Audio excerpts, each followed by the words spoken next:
Okay, hintayin natin yung final ano niya. Yung speed test mga kaibigan. Ayan, napakalakas ho, di ba?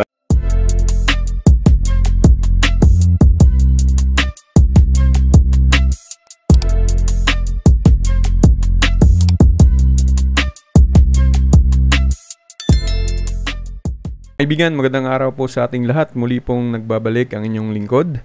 So sa araw na ito mga kaibigan ay may ibabahagi na naman po ako sa inyo na napaka-importante po. Actually matagal na po itong alam ng iba, pero gusto ko pong ibahagi din po sa inyo, lalong-lalo na sa mga kaibigan natin na baguhan pa lamang po sa piso wifi o baguhan pa lamang po sa pagbibusiness po ng internet. So ito po yung mahalaga at napaka-basic lamang po ito, pero napaka-importante na alam ho natin to. Kasi kadalasan po mga kaibigan na nangyayari ay kakaproblema ho tayo sa mga connection ho ng atin pong mga internet.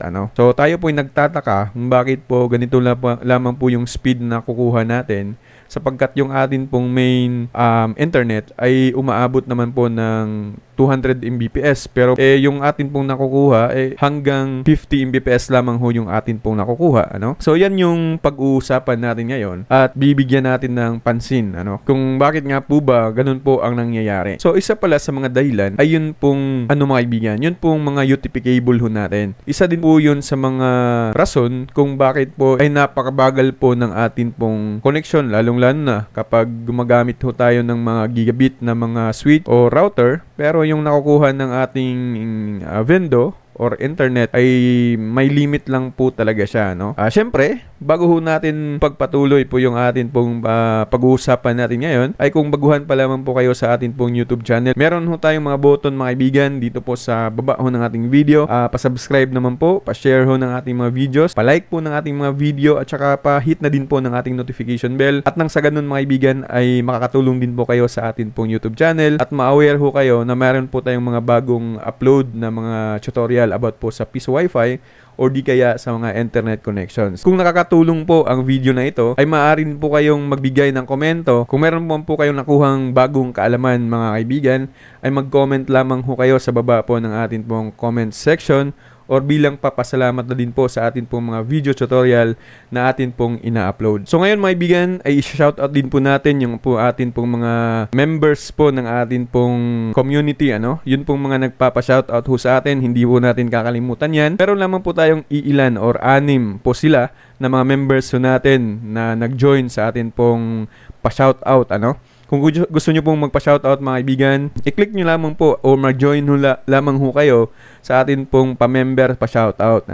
Meron hong button po dyan sa baba mga kaibigan, at mura lang naman mga kaibigan at makakatulong din po kayo sa atin pong YouTube channel. So shoutout nga pala kay sa kaibigan natin na si Carmelo Siblos, si Rodrigo Tuico, Darwin Luping, Orlando Abarientos, Raynan Tioy, at saka si Christian Shorts Videos. Maraming salamat po sa pag-join ho ninyo at pagpalain ho kayong lahat. So ngayon mga kaibigan, panoorin ho natin ang video na ito, na kung saan ito po yung ibibigay ko sa inyo na napaka-importanting informasyon mga kaibigan. Pero kung kayo naman po mga kaibigan ay mga expert na, maaari din po na magbigay din po kayo ng mga komento kung saan ay makabigay po kayo ng dagdag kaalaman kung meron pong pagkukulang yung atin pong mga ginagawa ngayon or tutorial. So panoorin ho natin mga kaibigan yung video na ito. So ito po mga kaibigan, meron ho tayong dalawang UTP cable na hawak ngayon. Magkapareho po yan. At saka yung source ho nito ay magkapareho din po mga kaibigan. So yan, makalat. Pakita ko lang mo sa inyo. Isang source lang yan. Nasa switch po yan na gigabit.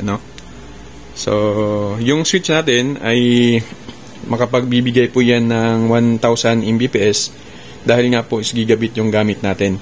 So ngayon naman po mga kaibigan ay sa dalawang cable na ito, ipapakita ko po sa inyo yung speed na kayang ibigay ng bawat cable po na ito. Okay? So i-testing ho natin una. Ito yung una natin i-testing mga kaibigan ito. Ito kung ilang speed yung kanyang kayang ibigay. So ito yung unang itry natin. So ito yung mga kaibigan, saksak natin sa laptop natin. Ngayon ay i-speed test natin siya.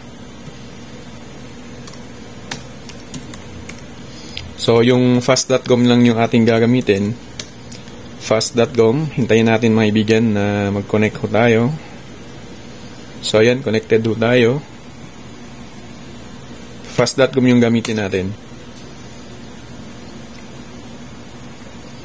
So ayan, napapansin ho ninyo, yung kayang ibigay niya is 95 Mbps.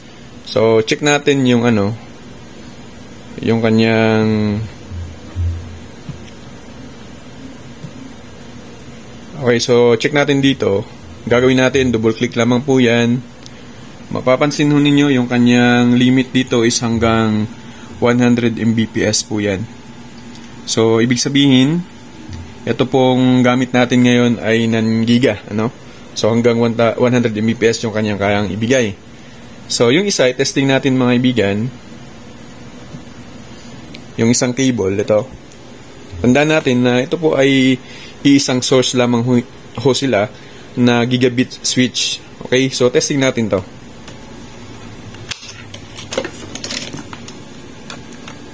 Tandaan mga ibigan ha, isang lang po yan. Internet na pinanggalingan. So ngayon, hintayin natin na magiging connected ho tayo. So ayan, connected ho tayo. So speed test natin kung ilan yung makukuha natin.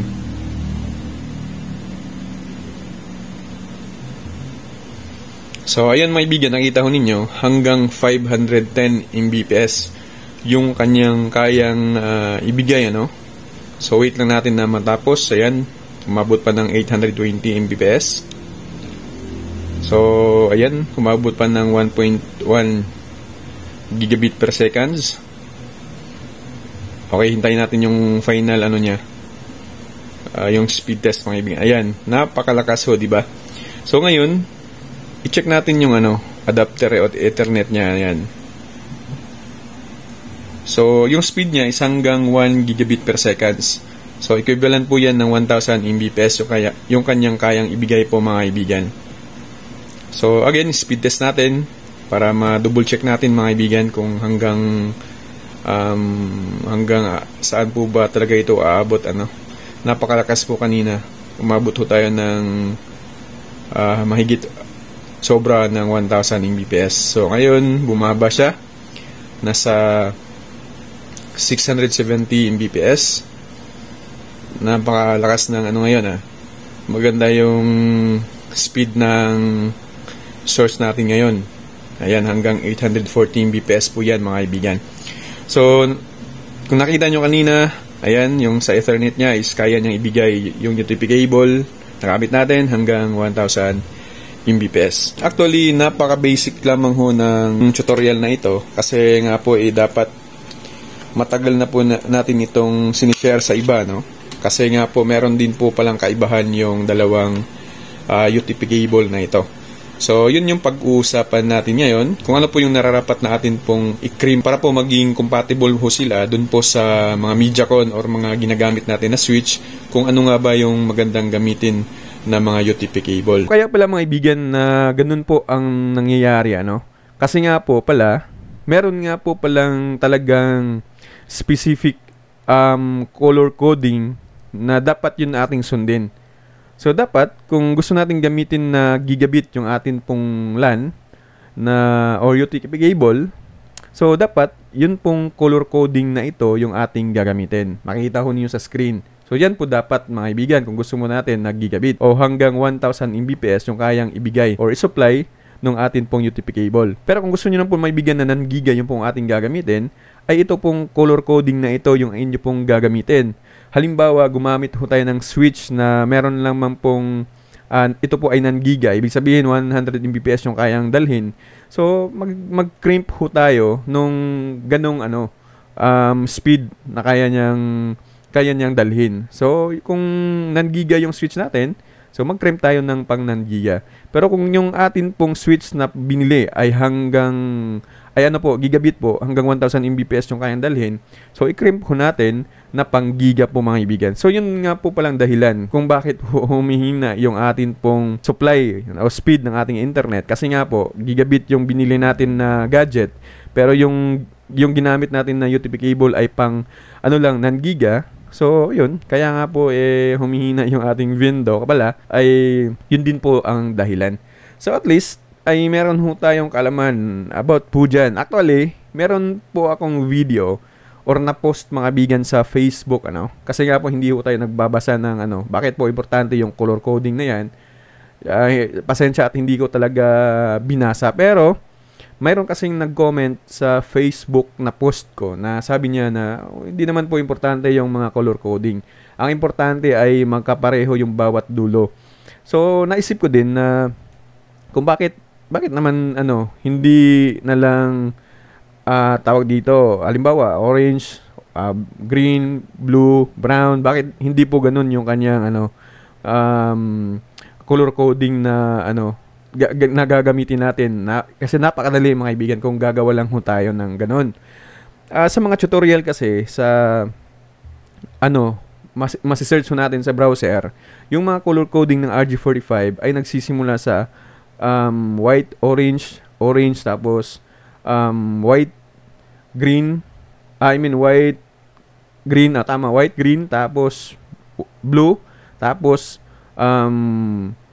white, blue, then green, tapos white, brown, then brown. So, yun pala yung purpose para maging gigabit yung atin pong LAN cable. Kasi kung gagawa lamang ho tayo ng orange, white, orange, tapos white, green, tapos green, yung mga ganun, napakadali ng ganun kasi straight po kasi yung ano yung wire, ano. Pero yung nga pala is nangiga nga pala yung atin pong ginagawa. So, ayun. Meron ding nag-comment kasi sa video ko sa YouTube. Sabi niya, "Sir, i-post ko yung ano, yung kanyang comment." Okay, so ngayon ko lang talaga na bigyang pansin ano, yung kanyang sinabi doon. So, kaya ginawa ko po yung sabi niya. So, yun nga, tama nga na ano, na gigabit yung ganun at nangiga yung isa. So, siya po yun. Ito po makikita ho niyo sa screen. Sabi niya, na-try ko na yan, sir, na dapat yung gamitin natin ay yung ano, ganitong kulay. So, dapat pala, alam natin yun. Napaka-basic po, pero dapat alam natin yun, mga kaibigan. Ano? O, pasensya na po kayo kung ngayon ko lamang po alam po ito.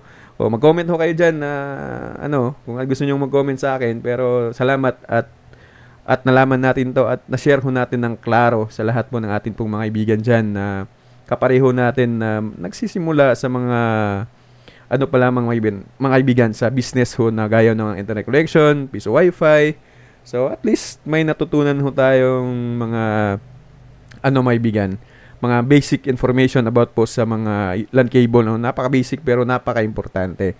So yun, kaya pala merong gigabit na MediaCon. So yun yung dapat pala natin na i-crimp. Tapos nang-giga naman na MediaCon, yun yung ating gagamitin. Yung router, kasi na-testing ko kasi siya mga kaibigan sa router na gigabit. Ginamitan natin ng UTP cable na ano, na pang nan-giga. Talagang limit lang ho talaga siya. Kaya't nagpapasalamat ho tayo, ano, sa mga kaibigan natin na nagko-comment sa atin pong Facebook or YouTube na mabibigyan din po tayo ng bagong idea. Kaya nga po, sa sinasabi ko sa lahat na po ng mga expert po dyan na nanonood po sa ating video, mag-comment lamang ho kayo sa comment section at bigyan nyo po kami ng dagdag pang kaalaman kung meron man pong mga pagkukulang yung atin pong tinuturo sa atin pong YouTube channel. So again mga kaibigan, huwag ho niyong kaligtaan ano, na mag-subscribe sa ating YouTube channel, mag-like ng ating mga videos, pa-share ng ating mga videos, i-hit ang ating notification bell. Kasi napaka-importante maibigan po yun at nakakatulong din po kayo sa atin pong YouTube channel. So sa araw na ito maibigan, yun lamang po ang aking pong ibabahagi sa inyo. Maraming salamat po sa inyong lahat. Again and again, magandang araw sa inyong lahat. And God bless us all.